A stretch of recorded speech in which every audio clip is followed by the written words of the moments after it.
Há 2 dias no meu calendário, este dia e aquele dia. Este é um podcast sobre vida cristã no cotidiano. Acredito que este dia foi feito para ser vivido e moldado pela esperança daquele dia, quando veremos nosso Criador face a face.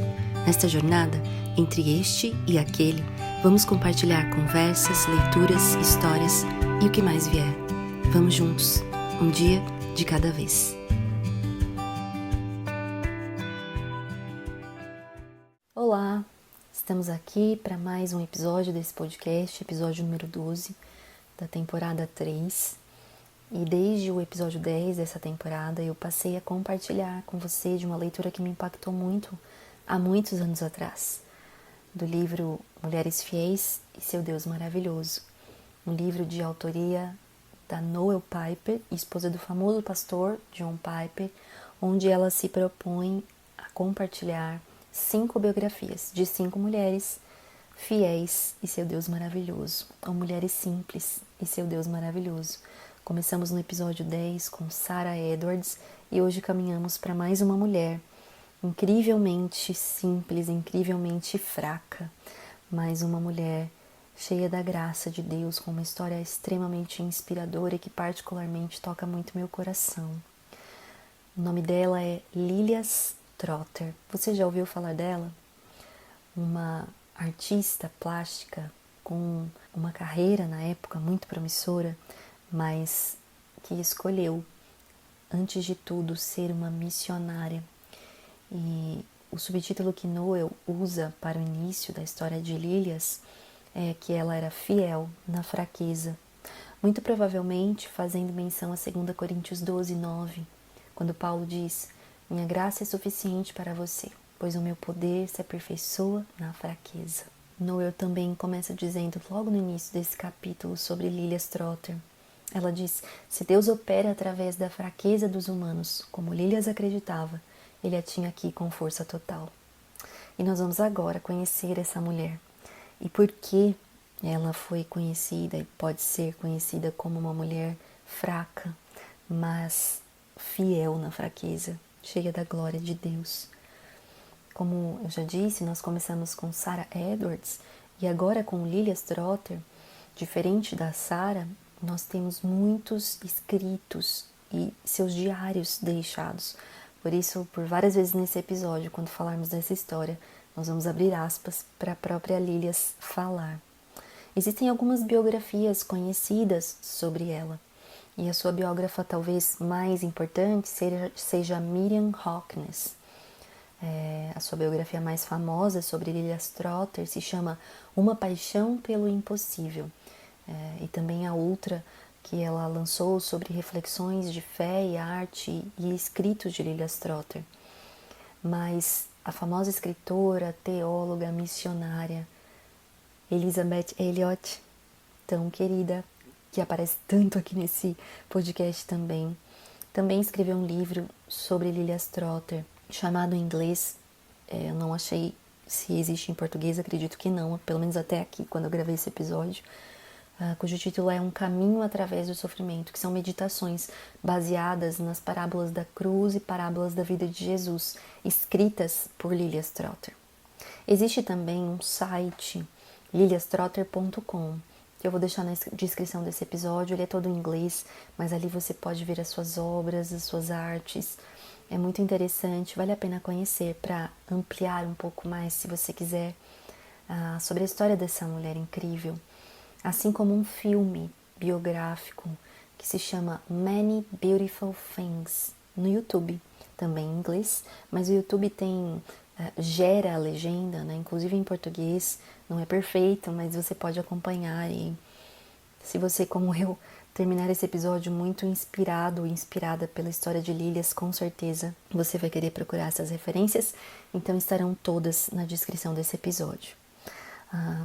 Algo muito central sobre a vida dessa mulher é um país, sim, um país, chamado Argélia, um país localizado no norte da África, um país muçulmano, que faz divisa com Marrocos, com a Tunísia e com a Líbia. E sabe-se que a partir de 1830, naquele país, a igreja cristã desapareceu. Interessante é que Agostinho de Hipona, um famosíssimo arauto da igreja cristã dos primeiros séculos, é da Argélia, é do norte da África. Nós sabemos que Hipona, a cidade de Agostinho, hoje conhecida como Annaba, estava na Argélia. Então, para você ver que realmente é um país cujo evangelho brilhou em algum momento, mas depois da predominância mesmo islâmica, muçulmana, o evangelho praticamente desapareceu naquele país. E a verdade é que os pais de Lilias Trotter, Alexander e Isabella Trotter, jamais imaginariam e não viveram tempo suficiente para ver a Argélia, esse país do norte da África, tomar grande importância no coração de sua filha, que nasceu em 14 de julho de 1853 na Inglaterra, uma inglesa, há 169 anos atrás. Lilias Trotter foi profundamente influenciada por seus pais, Alexander e Isabella. Alexander Trotter era um respeitado corretor de investimentos, conhecido em sua família como alguém que tinha um caráter de amor, de gentileza, de generosidade e altruísmo. Ele demonstrava respeito pelas pessoas dos mais diferentes níveis sociais, respeito que levou a expressar sua fé cristã com uma preocupação especial com a condição das instituições públicas, como as prisões, albergues e orfanatos. Ele amava novas experiências e era muito fascinado pelas maravilhas do mundo natural, da natureza, examinando pessoalmente através de até relatórios científicos que ele admirava muito. Lilias e seus irmãos lembravam desses experimentos que realizavam em casa e também de quando o pai levava para conferências científicas. A sua mãe, Isabella Trotter, interessava-se também por tópicos das mais amplas esferas, desde jardinagem e decoração até geologia e botânica. Miriam Rockness, na sua biografia sobre Lilias, diz sobre a mãe dela. Sua natureza simpática fez dela uma advogada valente para os que estavam em desvantagem, sendo esta a mesma preocupação natural pelos outros que foi evidenciada na vida de sua filha nos anos seguintes. Nas cartas de Isabella, mãe de Lilias, há descrições que brotam de um coração voltado para a beleza. Isso também reaparece mais tarde nos escritos de sua filha, Lilias Trotter. A senhora Trotter se apegava fortemente também à sua fé, apesar de seus pais e outro círculo mais amplo da família serem liberais. Ela parecia ser muito espontânea, mais espontânea até do que o marido, e menos inclinada ao científico como ele era.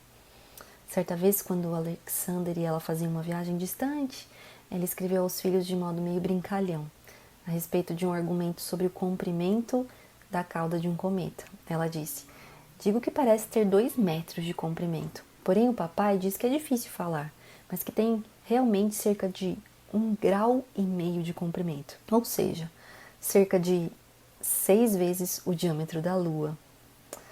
Esse era o tipo de ambiente que Lilias Trotter cresceu, científico, ao mesmo tempo que espontâneo, ligado à beleza, à admiração da natureza, à gentileza, à preocupação com questões sociais, entre tantas outras coisas.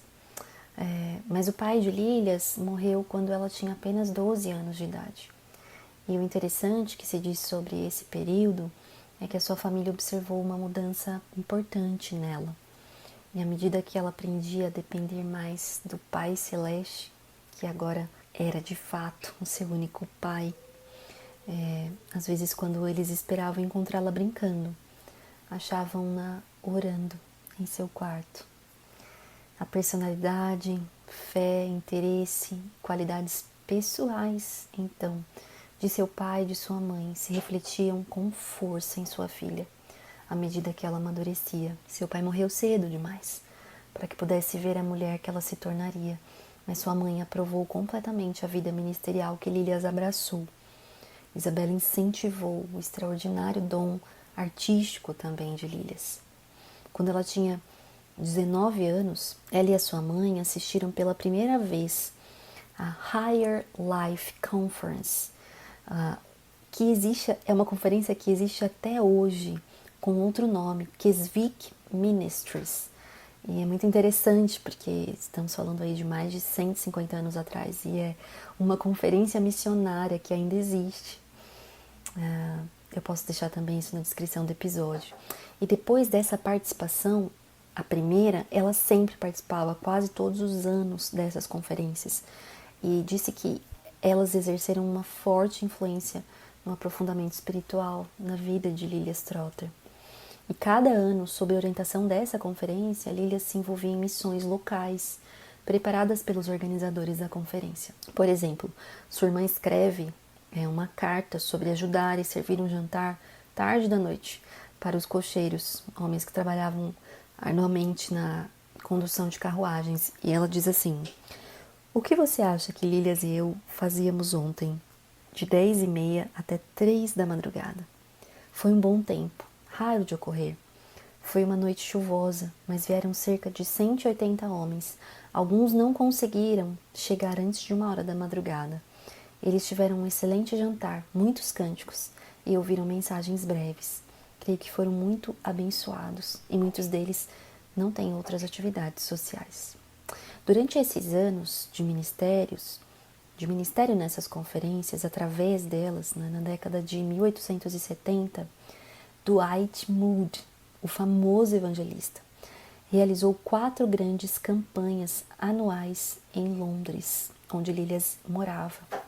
E como membro da equipe voluntária para campanhas, Lilias acabou recebendo treinamento pessoal de Moody sobre como falar com as pessoas que buscavam a Deus. Somente mais tarde, Moody começou a usar o famoso livro sem palavras, que apresentava o evangelho em um livro cujas páginas tinham cores diferentes, representando a história da salvação. Parece que Moody apresentou a Lilias essa ferramenta evangelística, que anos mais tarde na Argélia ela utilizou, especialmente onde a linguagem era uma barreira, porque na Argélia se falava árabe.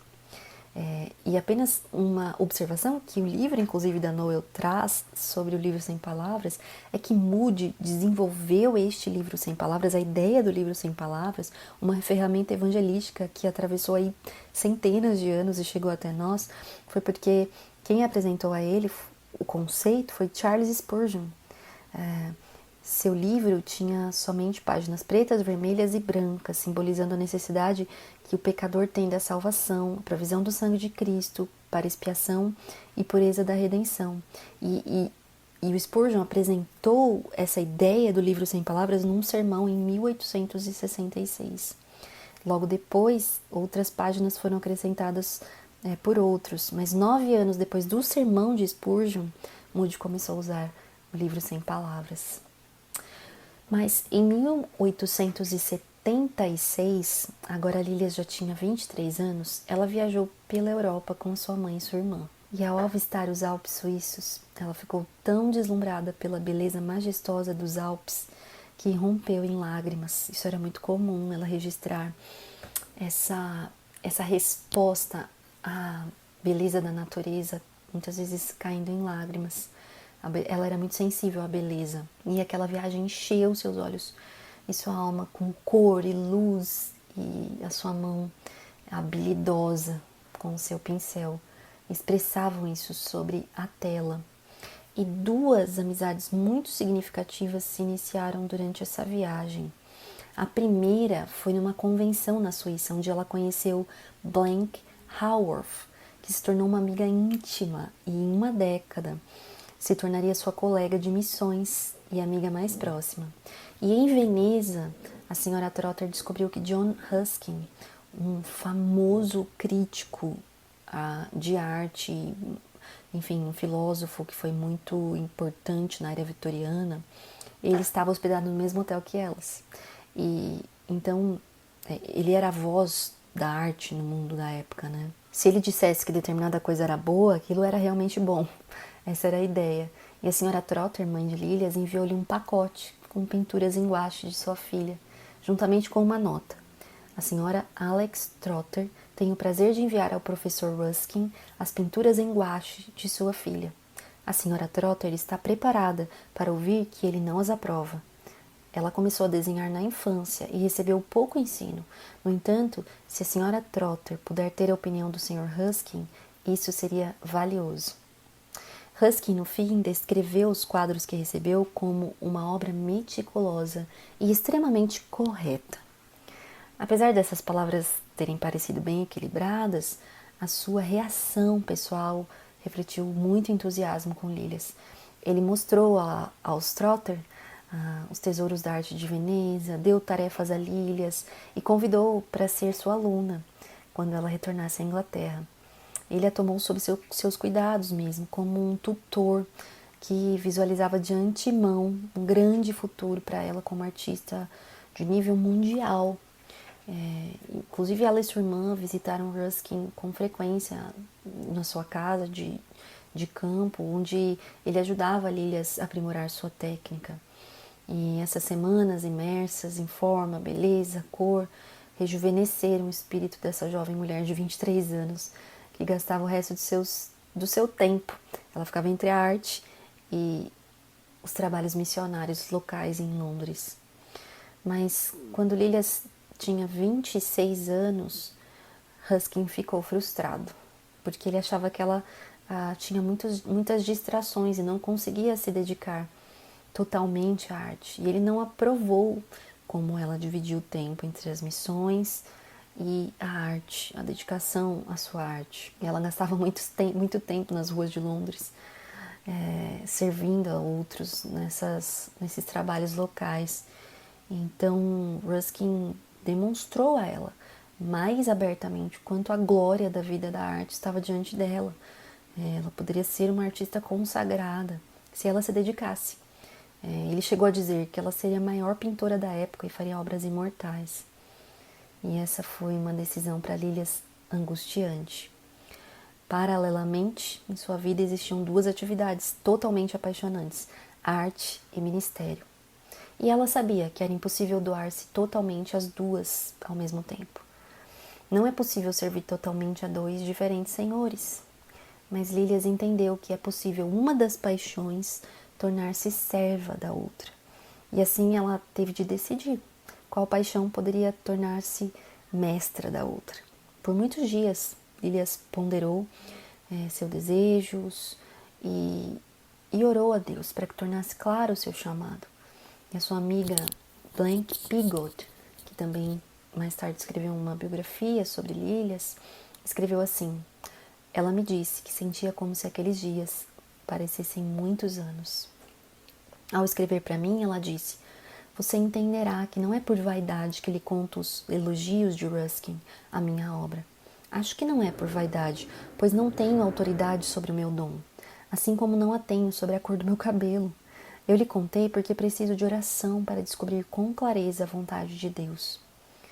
O deleite intenso que ela sentia diante da perspectiva de uma vida devotada à arte e envolvida pela arte somente fez com que ela buscasse mais intensamente ser guiada pela vontade única de Deus.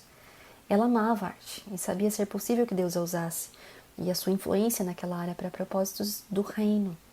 Mas finalmente ela mesma disse: agora vejo tão claro como o dia que não posso dedicar-me à pintura do modo como Ruskin pretende e ainda continuar a buscar em primeiro lugar o reino de Deus e a sua justiça. Agora ela estava livre, então, para entregar-se de todo o coração ao ministério em Londres. E ela continuou amiga de Ruskin até o final da vida dele, apesar do fato de que ele nunca entendeu sua decisão. Ela ainda amava a arte, e como poderia não amar, visto que a sua alma era tão vulnerável à beleza. Mas agora admirava sua arte como um dom, e não como uma paixão. Muito tempo mais tarde, ela compreendeu ainda mais profundamente a importância de focalizar-se em Jesus, em vez de focalizar-se em todas as boas coisas que Ele nos dá. E eu quero ler a seguir uma das minhas citações mais queridas de Lilias Trotter. Eu nunca vou esquecer, sempre que eu posso, em algum estudo, em alguma postagem ou em alguma conversa, eu compartilho citação dela. E Lílias diz assim: nunca foi tão fácil viver em diversos mundos inofensivos ao mesmo tempo. Arte, música, ciência social, jogos, dirigir, seguir alguma profissão e assim por diante. E entre essas atividades, correr o risco de o bom ocultar o melhor. É fácil descobrir se nossas vidas estão focalizadas e, neste caso, no que estão focalizadas.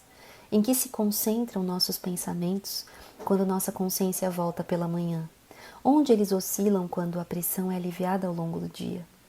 Tenha coragem para perguntar isso a Deus e peça-lhe que lhe mostre se tudo está ou não focalizado em Cristo e em sua glória. Como trazemos as coisas a um foco no mundo da ótica? Não olhando para aquilo que precisamos deixar, mas olhando para aquele ponto que precisa ser focalizado. Direcione a visão de sua alma para Jesus e olhe insistentemente para Ele. Então uma estranha obscuridade virá sobre tudo o que está à parte dele. Maravilhoso. Maravilhoso. Eu não consigo não ser tocada por essa reflexão de Lílias sobre focalizar-se em Jesus e sobre como o brilho de Jesus, o caráter de Jesus, a beleza de Jesus ofusca todo o resto do universo. Mas para Lílias, então, o ministério significava ajudar a criar e administrar lugares e programas para moças pobres, trabalhadoras, a fim de que essas tivessem refeições e um lugar para dormir. Então isso era o que ela entendia por ministério naquele tempo em Londres. Isso significava dar aulas de estudo bíblico para mulheres e crianças. Ela estava envolvida em trabalhos de resgate, estar presente onde mulheres precisassem de ajuda para saírem de más situações, ou talvez sentar-se a noite inteira com uma menina pobre e desequilibrada para impedi-la de cometer suicídio, ou até sair pelas ruas para oferecer às prostitutas um lugar seguro. Lílias atravessava destemidamente as ruas com a finalidade de resgatar essas andarilhas. Elas trazia ao albergue para que tivessem uma boa noite de sono e para treiná-las em alguma habilidade que lhe desse algum emprego e as apresentasse a algum pastor. As escolhas do ministério de Lílias, então, tinham implicações diretas em sua vida pessoal. Isso é muito importante, porque ela viveu no tempo da Inglaterra vitoriana, que possuía um senso de classe bem definido. E ao escolher trabalhar entre aquelas pessoas que eram consideradas desprezíveis pela sociedade, ela estava também se excluindo de um círculo de amizades na sociedade. E, em primeiro lugar, as damas distintas daquela época, elas não, entre aspas, trabalhavam. E certamente não andavam sozinhas ou frequentavam aquelas partes da cidade que Lílias frequentava. As mães, no nível da sociedade em que Lílias nasceu, não desejariam para seus filhos uma mulher que se comportasse de modo tão impróprio. Por isso, Lílias havia escolhido permanecer solteira. Então, em 1884, quando ela contava com 29 anos, Lílias precisou se submeter a uma cirurgia especial, mas superficial. Ela estava tão exausta na época, antes da cirurgia, que a sua recuperação foi complicada. Ela teve complicações e a recuperação demorou mais tempo do que deveria. Com isso, Lílias teve uma sequela permanente no seu coração. Contudo, até mesmo um coração fraco, que tornaria outras mulheres semi-inválidas, não conseguiu mantê-la em casa. Quando retornou ao ministério, Deus estava lhe preparando para uma visão mais ampla. Ela diz assim: eu estava ocupada, trabalhando em Londres. Tudo prosperava com a bênção de Deus. Eu não tinha outro pensamento a não ser o de passar toda a minha vida ali. Toda a questão missionária parecia-me obscura e estava totalmente além do meu horizonte. Mas eu tinha 2 amigas, com as quais desfrutei de um bom relacionamento. Elas tinham o coração no evangelismo, e do evangelismo de regiões em trevas exteriores, áreas do mundo ainda não alcançadas pelo evangelho. Não me lembro de que tivessem falado pessoalmente qualquer coisa a respeito do assunto, mas dava para sentir o que estava no coração delas. Elas estavam animadas, e depois de algum tempo, embora eu não estivesse mais interessado no assunto, comecei a sentir que elas tinham uma comunhão com Jesus, da qual eu nada sabia a respeito. Eu o amava, não queria viver sem essa comunhão, Portanto, comecei a orar. Ó Senhor, quanto aos povos que ainda não foram alcançados, dá-me a mesma comunhão contigo que tem dado a essas duas irmãs. Não se passariam muitas semanas até que começasse a acontecer. Um estranho anseio de amor por aqueles que estavam no vale da sombra da morte. Um sentimento de que Jesus poderia falar comigo a respeito disso e de que eu poderia falar com ele. Uma grande barreira entre eu e ele foi rompida e desaparecera. Naquele tempo eu não imaginava sair da Inglaterra e não tinha a menor intenção de estimular outros de minha casa a fazê-lo. Contudo, antes que se passassem 18 meses, Deus traçou meu caminho em direção à escuridão, de forma tão reta como uma linha ao campo missionário que ele estava direcionando. Duas coisas então começaram a acontecer. Primeiro, Lilias começou a sentir um anelo pelas necessidades dos não cristãos em terras longínquas. E segundo, como uma de suas amigas disse, ela me falou que sempre que orava, as palavras África do Norte soavam em sua alma como se uma voz estivesse chamando. No entanto, não parecia realmente assim possível que ela pudesse ir a algum lugar, porque estava comprometida inclusive a cuidar de Jaqueline, sua irmã deficiente, durante 6 meses a cada ano, pois sua mãe havia morrido há alguns anos. Em maio de 1887, ela ouviu então um missionário dizer que 4 dias antes ele havia estado na Argélia, África do Norte. Ela disse, naquela primeira frase que ele disse, o chamado do Senhor soou. Se a Argélia estava tão próxima assim, eu poderia passar 6 meses lá e a outra metade do ano em casa. Então aquele era o chamado para mim. E antes do amanhecer não restava qualquer sombra de dúvida de que este era o plano de Deus. E então, no seu 34º aniversário, nesse dia, 14 de julho de 1887, há 135 anos atrás, ela enviou uma inscrição para a missão da África do Norte. Eles não acharam sábio responsabilizar-se por ela, porque seu frágil coração não iria permitir que ela passasse no exame de saúde. Contudo, eles estavam dispostos a aceitar que ela trabalhasse em harmonia com a missão, mas não ligada à missão. Mesmo assim, Lilias Trotter saiu em 5 de março de 1888, como expressam suas próprias palavras, com um estranho e ao mesmo tempo alegre sentimento de tudo ter entregue e lançado sobre Deus.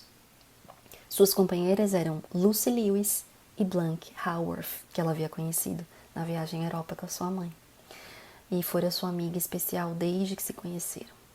Blank seria constante colaboradora de Lilias e amiga mais chegada durante 30 anos.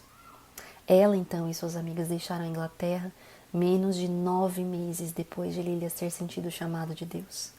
Muitos missionários, inclusive de hoje, confirmariam que não havia tempo suficiente para a preparação. Contudo, ela tinha 34 anos de preparação. Deus não desperdiça nada. E durante toda a sua vida tinha preparado para fazer essas missões. Foi um treinamento por meios que não teriam sido imaginados pelos programas de treinamento missionários disponíveis a ela. Essas mulheres navegaram até Argel, capital da Argélia, em 9 de março de 1888. E este pequenino grupo de missionárias trouxe uma carga de obstáculos junto consigo. Nenhuma delas estava apta para aprovação no exame médico de qualquer sociedade missionária. E aquelas 3 mulheres não conheciam nenhuma alma viva na Argélia e nenhuma frase em árabe. Elas não tinham ideia de como iniciar um trabalho numa terra intocada. Mas Deus é maravilhoso. E elas começaram a fazer oração, que seria o clamor de seus corações durante os anos que viriam. Primeiro, que as portas fossem abertas. Segundo, que os corações fossem abertos. E terceiro, que os céus fossem abertos. E elas oraram todo o tempo desse ministério por anos na Argélia assim. Então, simplesmente dando cada passo adiante, enfrentaram as barreiras entre elas e esse povo. A maior barreira era o islamismo. A observância religiosa do islamismo, né, que requeria naquela época, assim como agora. Envolviam 5 deveres, né, chamados pilares do islamismo. Confissão de fé, oração em árabe 5 vezes ao dia, jejum durante os 30 dias do Ramadã, caridade e a peregrinação até Meca, ou outros lugares sagrados, né? Essas observâncias, elas estavam muito entrelaçadas na vida diária e na cultura daquele país, mas que pouco contribuíam para transformar as vidas.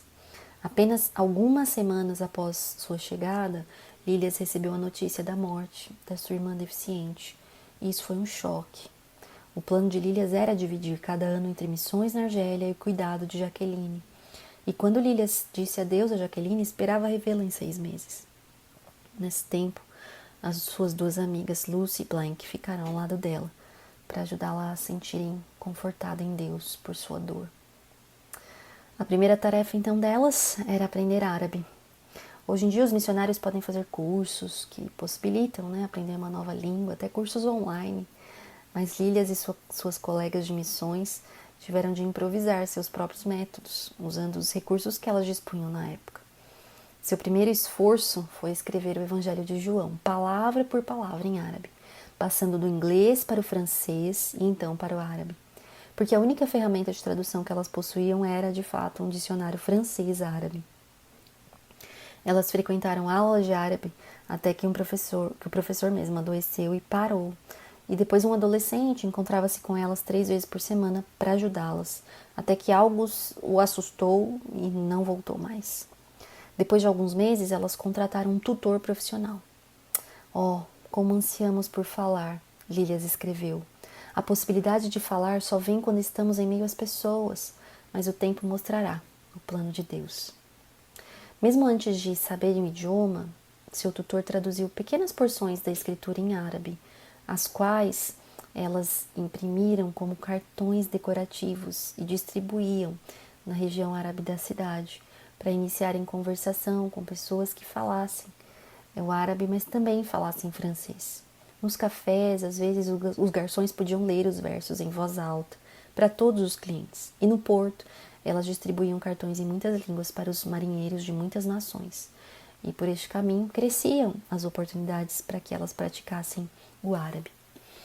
Porém, não foi fácil se aproximar das mulheres, porque ainda que muitos homens falassem o idioma francês, as mulheres em geral conheciam apenas o árabe. Até que Lilias e as suas amigas aprendessem a língua, não havia um meio fácil para se comunicarem com a maioria das mulheres naquele lugar. Outra barreira que existia era o fato de que as mulheres viviam muito mais reclusas em suas casas. A mulher árabe pertencia a seu pai até o dia do seu casamento e depois a seu marido. E a vida dessas mulheres se limitava a servir primeiro a um, depois a outro. Depois dos 10 anos, a mulher já usava véu e era separada de qualquer contato com homens. Então, de modo geral, como é hoje ainda, as mulheres eram as pessoas que podiam se relacionar apenas com outras mulheres, se elas fossem bem-vindas em alguma casa. Normalmente, as crianças eram muito chave para isso. Quando as mulheres inglesas faziam amizade com alguma criança à porta de sua casa, a criança poderia convidá-las a entrar e levá-las até sua mãe. O maior obstáculo era que a mensagem do Evangelho era inconcebível. Conversamos com uma mulher que falava francês, ela disse. Começamos falando do amor de nosso Senhor. Ela meneou com a cabeça com muita tristeza. Não, ele não ama as mulheres, só os homens. Repetimos para ela João 3,16, mas ela somente repetia, não o mundo, não as mulheres. Desde o começo, Lilias então sentiu um chamado especial para o trabalho com as mulheres, e aquele fardo nunca foi aliviado. Através dos anos, ela sonhou com meios de alcançá-las, e ela sabia que não era apenas uma estratégia totalmente proposital que faria isso. Ela e suas colaboradoras, suas amigas, visitavam as mulheres em suas casas. Elas desenvolveram aulas de bordado, de estudo bíblico.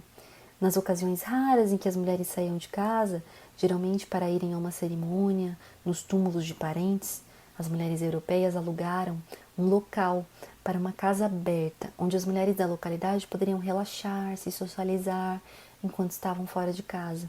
E embora quase todas as mulheres muçulmanas fossem analfabetas, Lilias ficou especialmente preocupada que houvesse forte literatura cristã para elas, esperando pelo dia em que as meninas poderiam receber educação. Mais tarde, em 1909, quando aconteceram mudanças na sociedade, ela pôde ver aquele amanhecer no horizonte. E ela mesma escreveu a colegas do trabalho na África do Norte. Nova literatura para mulheres crentes. Os colegas missionários duvidam e pensam que está longe o dia em que haverá necessidade disso? Pode ser que não. Temos um Deus que vive na eternidade e não conhece limite de tempo. Podemos nos preparar para as grandes chuvas, como os crocos do outono nessas terras sulistas, que erguem sua cabeça com esperança, ainda que hajam poucas nuvens no céu. Ore para que Deus levante, dentre os crentes, mulheres inteligentes, que sejam capazes de interpretar a mentalidade pouco explorada e as condições de vida mal compreendidas do povo que buscamos alcançar. E não nos deixe sentir que isso é totalmente prematuro. A fé geralmente é prematura, ela lida com os fatos que se não veem. Para nós, a visão desse assunto quase começou. Não nos deixe perder nossa última chance de crer e esperar até que a madrugada rompa em dia.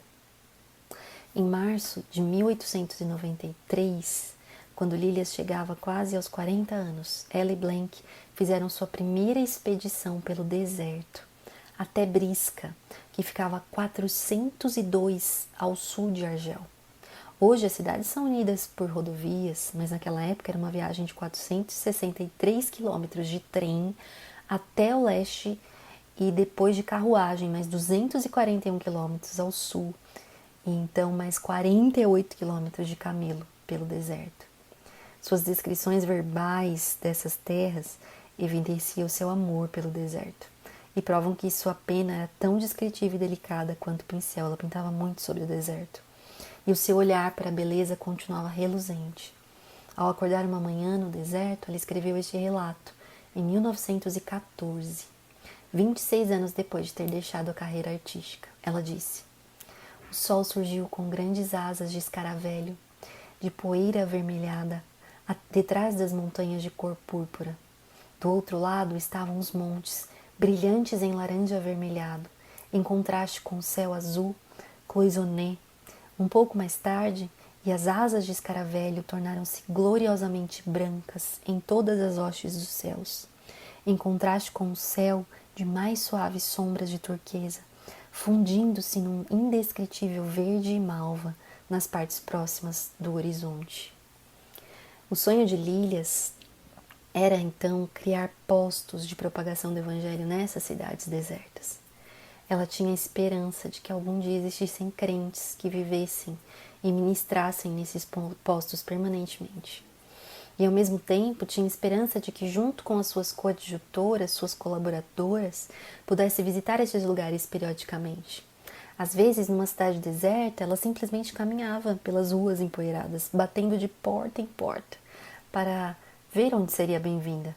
Frequentemente, as mulheres que viviam no deserto a convidavam e chamavam suas amigas para visitá-las. Lilia diz, uma delas mostrou-me arranhões em seu rosto, feitos quando lamentava a morte do marido, ocorrida alguns dias atrás. O que vocês fazem quando as pessoas morrem? Ela perguntou. Eu disse que se cremos em Jesus, Deus nos consola. Isso pareceu tê-las atingido de tal maneira que elas continuamente repetiam umas às outras: Deus as consola, Deus as consola. Lilias não se deixava abater pelas condições de viagem. Cada jornada era arriscada para duas mulheres que viajavam sozinhas, com um guia estranho, através de territórios em que os europeus eram alvos de bandido do deserto, escorpiões, doenças, cães ferozes. Não havia estradas através das dunas, constantemente em mudança. Elas se erguiam até mais de 120 metros acima do chão.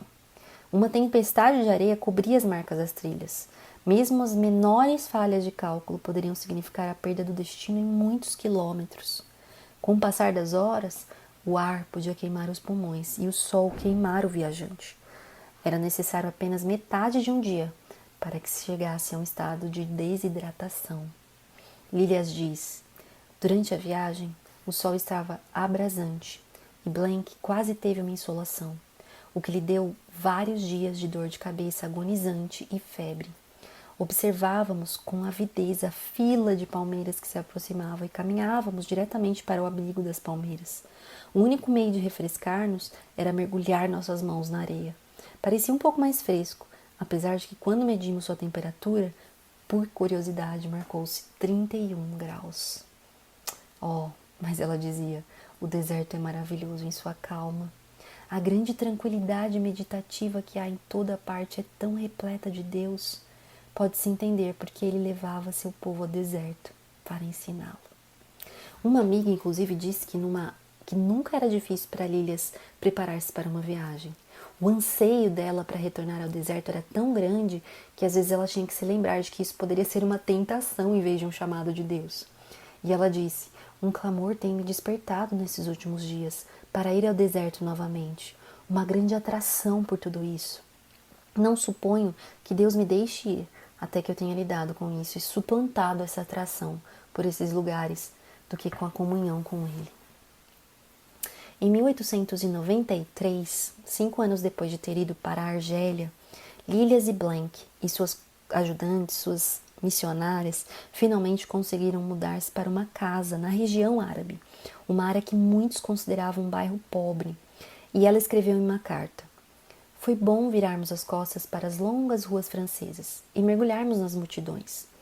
No momento de cruzar o limiar da porta, veio a palavra: neste lugar darei paz, diz o Senhor. Ageu 2:9. No domingo, quando acenei para elas da minha janela, umas falaram às outras em voz alta: aquelas são as pessoas que têm harpas. Eu peguei minha pequena cítara e elas se moveram lentamente junto ao parapeito, para uma sacada do outro lado da minha janela, onde facilmente poderíamos tocar nas mãos, do outro lado daquela rua estreita. Ali sentaram, meia dúzia de mulheres e meninas de costas para o sol poente, enquanto tocávamos e conversávamos com elas. Então ouviu-se uma voz de homem na rua abaixo, e elas saíram, lentamente, sem nenhuma outra palavra. 6 anos depois, quando uma amiga inglesa planejava visitá-las e esperava ficar na casa de Lilias e suas amigas, ela sentiu que deveria preparar sua amiga para conhecer um lugar bastante diferente daquilo que os ingleses estavam acostumados. Então, pela primeira vez, se permitiu descrever a casa através dos olhos europeus. Ela disse: nosso quarto de hóspedes é escuro e melancólico, e somente serve para ser utilizado durante poucos dias, já que o sol e a luz são essenciais à saúde. Além disso, uma casa árabe numa região nativa não significa aquilo que os médicos querem dizer quando ressaltam: vá para Argel, é bom para a saúde. O ar aqui é muito carregado e ruim. Todos os outros missionários que vêm dizem que são gratos por não viverem aqui. A casa é tanto úmida quanto exposta a correntes de ar. Até que realmente chegue a primavera, o pátio para o qual se abrem todas as janelas sempre fica encharcado toda vez que chove, e não há lareiras. À medida que elas ficavam mais fluentes no árabe e se tornavam mais cientes da complexidade dessa cultura que estava ao seu redor, o mal se tornava mais óbvio. Lilias diz: mais do que nunca, temos sinais do poder deliberado do diabo ao nosso redor. A sujeira moral que graça por todos os lados torna-se visível em direções que jamais imaginamos. Mesmo entre as crianças pequenas, elas estão submersas nela. Todos os meios exteriores pelos quais as forças do mal são invocadas, encantos, feitiçarias e bruxarias, vêm mais e mais à luz, à medida que temos contato com as pessoas. Não é de admirar que mesmo o ar pareça impregnado de malignidade, e que o sentido de conhecê-lo como adversário tem sido mais intenso do que jamais fora antes, e a cada mover que Deus realiza, é visível que há uma ação contrária sempre preparada. Mais e mais nos deparamos com casos estranhos e misteriosos de doenças provocadas pela ira, que mais parecem casos de possessão do que qualquer outra coisa. Às vezes a sensação que elas tinham de opressão era tão intensa que Lilias também descreveu. Não se pode fazer outra coisa, literalmente, senão orar, a cada instante livre. Alguém leria as cartas e os relatos financeiros como se fosse uma obrigação, mas quase sempre tinha de deixá-los em 5 minutos e apressar-se a orar, com dificuldade, elevando um clamor inaudível aos céus de bronze. No incômodo verão daquele lugar, Lilias e suas colegas de missões usualmente passavam algum tempo na Europa, a fim de se revigorarem e também para que seus mantenedores continuassem tendo contato com seu trabalho. A cada ano, o Ramadã, esse mês de jejum muçulmano, era um tempo de intensa luta espiritual para Lilias e sua equipe. Era a temporada de maior desafio para os novos crentes, uma vez que manter o jejum era o principal meio para que alguém se tornasse adepto ao islamismo. Os crentes sentiram a direção de que não deveriam jejuar. Isso lhes trouxe grande perseguição e tormento. Lilias e os outros missionários oravam incessantemente e ofereciam um local onde os crentes podiam comer juntos e eventualmente faziam um culto de comunhão com a ceia do Senhor durante o tempo do Ramadã. Sempre, em alguns anos, depois de ficar mais e mais envolvida e sobrecarregada com o ministério, ela sofria um desfalecimento físico. E isso requeria que ela estendesse seu tempo na Inglaterra, tempo de descanso. Deveria ela ter feito de modo diferente? É difícil e provavelmente injusto julgarmos. Sabemos que na Argélia ela se disciplinou a regularmente tomar algum tempo, esconder-se por entre as moitas altas de grama em algum lado tranquilo da montanha, para estar a sós com Deus. Ela era cuidadosa em fazer uma pausa durante os meses perigosos do verão e às vezes retirava-se a uma cidade litorânea, longe de Argel. Porém, Lilias era uma mulher que não podia passar no teste de resistência física de uma missão. Com um coração fraco, provavelmente não teria parecido esquisito para muitas pessoas se ela tivesse passado sua vida na Inglaterra como uma semi-inválida. Sim, sua saúde requeria periodicamente que ela parasse e passasse algumas semanas ou meses em recuperação. Mas ela não viveu a vida como uma pessoa frágil, pelo contrário. Por amor ao Evangelho, ela era uma pioneira numa terra cujo clima prejudicou a saúde de muitos que foram até e que eram mais fortes que ela. Com frequência, ela tinha que sair desse lugar de missões em função da saúde, e às vezes também por causa da política de ocupação do governo francês. Era aquele tempo perdido de descanso? Seus períodos de abatimento impediram o avanço do Evangelho? Provavelmente não. Ela realizou mais do que muitos nós jamais esperamos realizar. E parecia que os tempos de descanso eram sempre vindos com um tempo de grande dificuldade e desafio, como se Deus a estivesse recarregando. E os tempos de descanso também eram com frequências ricos em escritos e em criatividade para ela. Durante toda a vida de Lilias, muitos de seus escritos evangelísticos foram feitos no período de descanso e recuperação, que se seguia um colapso de saúde. Ela parecia ver tudo ao seu redor como uma pintura de Deus, e seus caminhos como uma parábola. Ela compilou algumas parábolas em livros durante seus períodos de enfermidade. Algumas dessas parábolas também podemos encontrar na internet, inclusive em alguns sites traduzidos em português. Em um trecho dessas parábolas ela diz: "Entrei na profundeza das águas", Salmo 69, 2. "Tomou-me novo sentido nessa manhã." Isso evidencia que águas rasas é um lugar onde não se pode afundar ou nadar. Em águas profundas pode-se fazer um ou outro. Nadar é a forma mais intensa e ativa de se movimentar. Todo o seu corpo está envolvido e cada centímetro seu está em repouso sobre a água que o carrega. Em ti confiamos e no teu nome viemos. 2 Crônicas 14, 11. O diário de Lilias era uma combinação de palavras, pinturas e esboços. No tempo livre, ela usava muitas das pinturas para ilustrar livros devocionais que deu a milhares de pessoas um vislumbre da verdadeira vida numa área que parecia naquele tempo remota e exótica. Hoje, suas pinturas serviriam como uma vívida história do deserto e do povo árabe e daqueles lugares que agora estão no centro do conhecimento do nosso mundo. Mas, infelizmente, sua arte é inacessível, guardada nos arquivos da Inglaterra, até que uma casa editorial, sábia e corajosa, se dispõe a torná-la disponível novamente.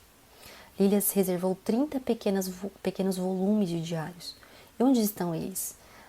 Noel diz no livro que ela pesquisou e encontrou um escritório da Arab World Ministries, onde lá ela descobriu os arquivos de Lilias, um rico acervo de livros, folhetos, e de modo muito atrativo, seus diários e relatos, museus em miniatura, iluminados por extraordinárias pinturas a guache e esboços fortes.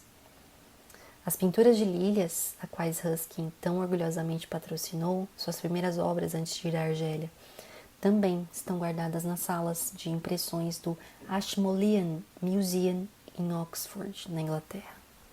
Essas citações são de Miriam Hawkins também, em um outro livro sobre Lilias Trotter. Um de seus mais criativos e forçados escritos nos pode parecer óbvio agora, mas Lilias era alguém entre aqueles que estavam à frente da época.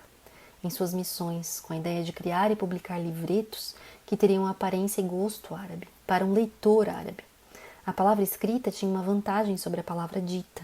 Se uma pessoa levasse uma literatura para casa, poderia ler e reler na particularidade do seu lar, sem ter de sofrer pressões em função das aparências. Lilias e suas amigas escreveram muitas histórias e parábolas que demonstravam vários aspectos de Jesus e do Evangelho.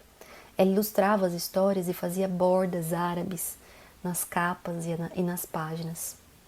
Ela disse assim: primeiro, num tempo em que a maior parte da literatura para muçulmanos lidava com muitos pontos de dificuldade e diferença entre as duas religiões, na verdade quem diz isso é Blank Pinot, uma amiga de Lilias Trotter.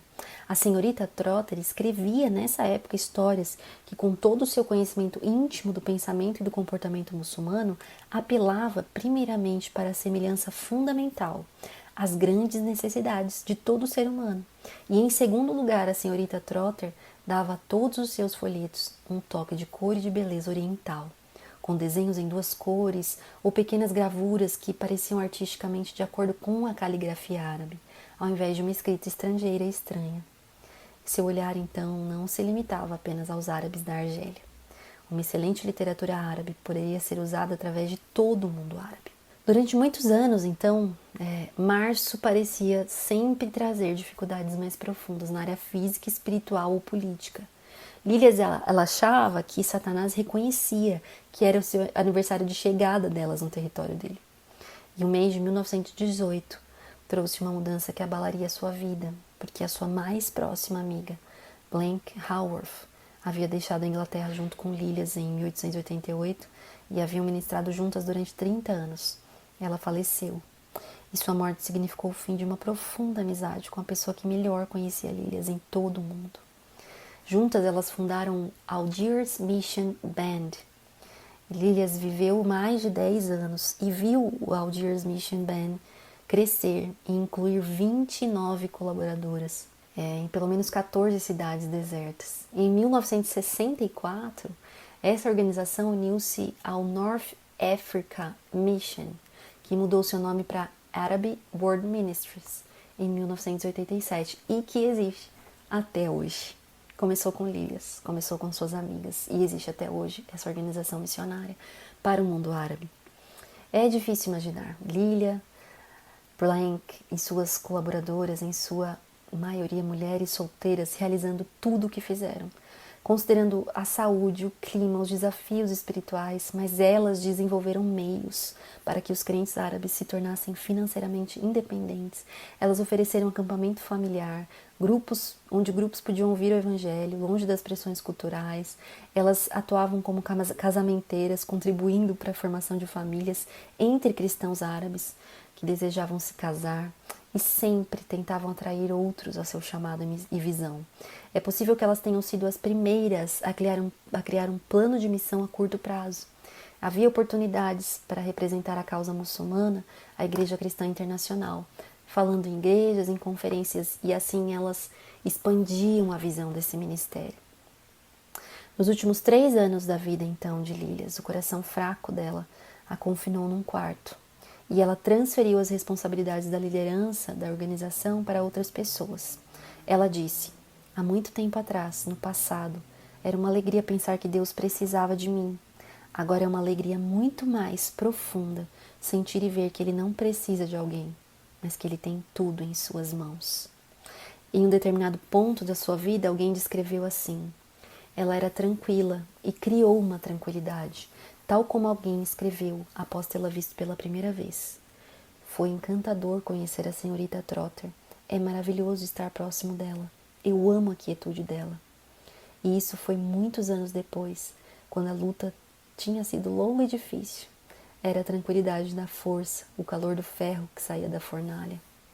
Essa tranquilidade frequentemente havia sido seu aspecto durante o dia, especialmente quando estava restrita a permanecer em sua cama, mas quando ela estava sozinha à noite, principalmente, ela era uma guerreira.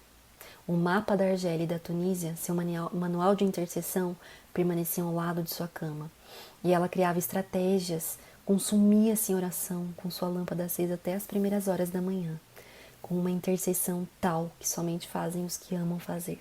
Escrito no mapa com sua própria caligrafia estava o desafio: atenta para o ministério que recebeste do Senhor, para o cumprires. Colossenses 4,17. Ela compreendeu que a oração não é necessariamente fortalecida por estar presente no local pelo qual se ora. Pelo contrário, talvez alguém ore com mais intensidade estando longe.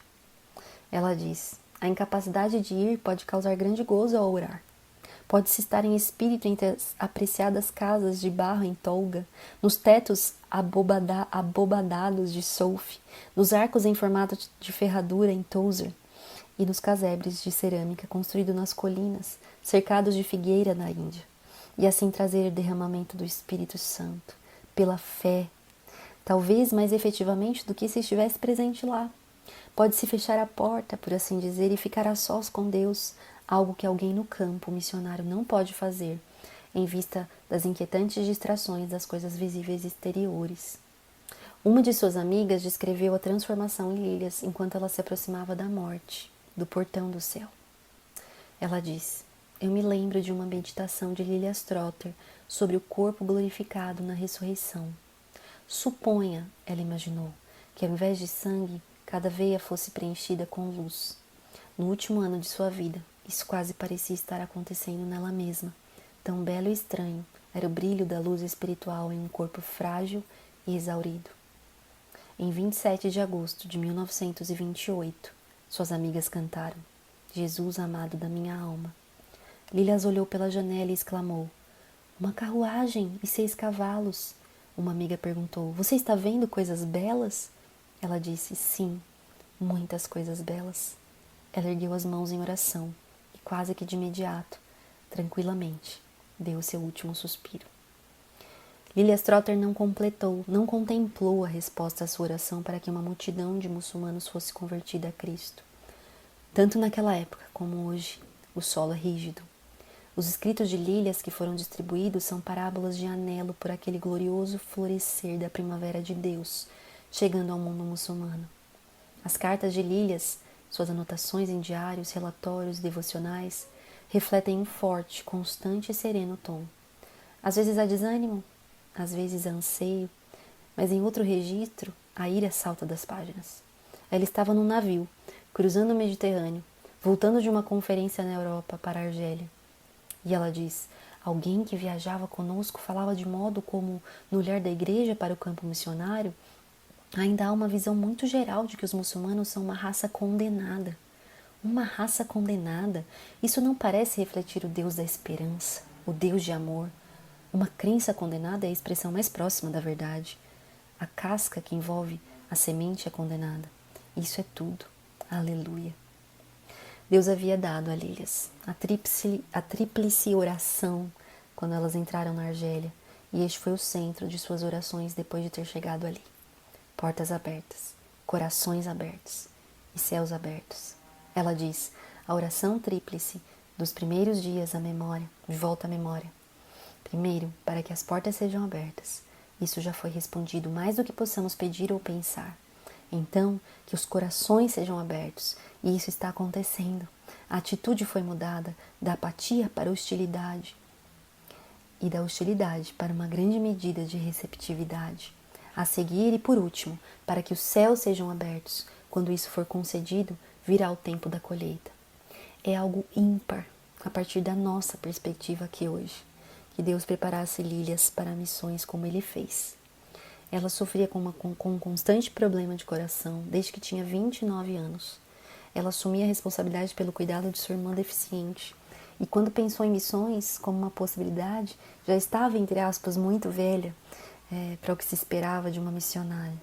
Isso faz com que nós possamos perguntar a nós mesmos algumas coisas.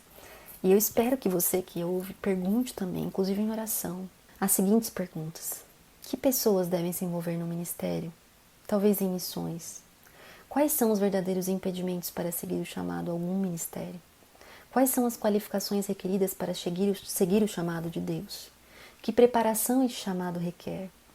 É possível que eu, minha filha, minha neta faça algo assim? Talvez sim, talvez não. Isso não depende de mim. Quem é o meu Deus? Não é Ele o mesmo Deus que chamou Lília Strotter? Preparou-a, levou-a, sustentou-a na Argélia durante 40 anos. Ele não é o mesmo ontem, hoje e para sempre. Contudo, como posso saber o que está reservado para o futuro? Como saberei o modo como me preparar? Talvez o chamado de Deus para mim, agora, para você, seja para que eu esteja aqui e você onde você está. Mas não presumo que sempre será assim.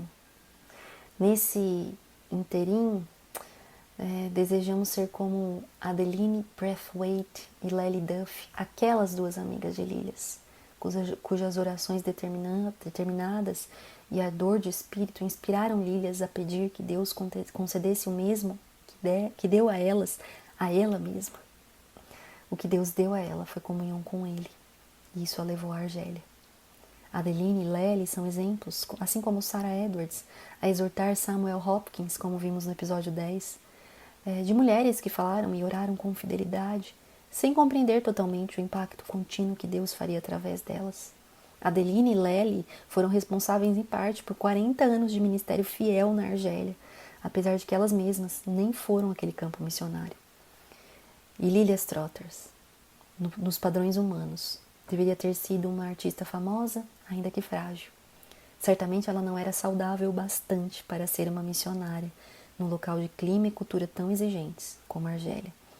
Ainda assim, como a própria Lílias afirmou, seu Deus é o Deus do impossível. Essa história é incrível, eu me inspiro demais. É quase impossível assim não sair do texto que a Noel Piper descreveu, porque ele é muito rico. E eu espero que essa narrativa, quase que uma narrativa desse capítulo, nesse episódio, que inflamou meu coração enquanto eu lia, possa ter feito o mesmo com você que ouve. Haverá algo impossível para o nosso Deus? Estamos onde Ele quer que estejamos, mas que Ele nos envie, onde quer que Ele queira nos enviar. Que Deus te abençoe. Até o próximo episódio. Este foi mais um episódio do podcast Este Dia e Aquele Dia. Para ter acesso a outros textos e outras informações, acesse o site esteaquele.com. Obrigada por ouvir e até a próxima.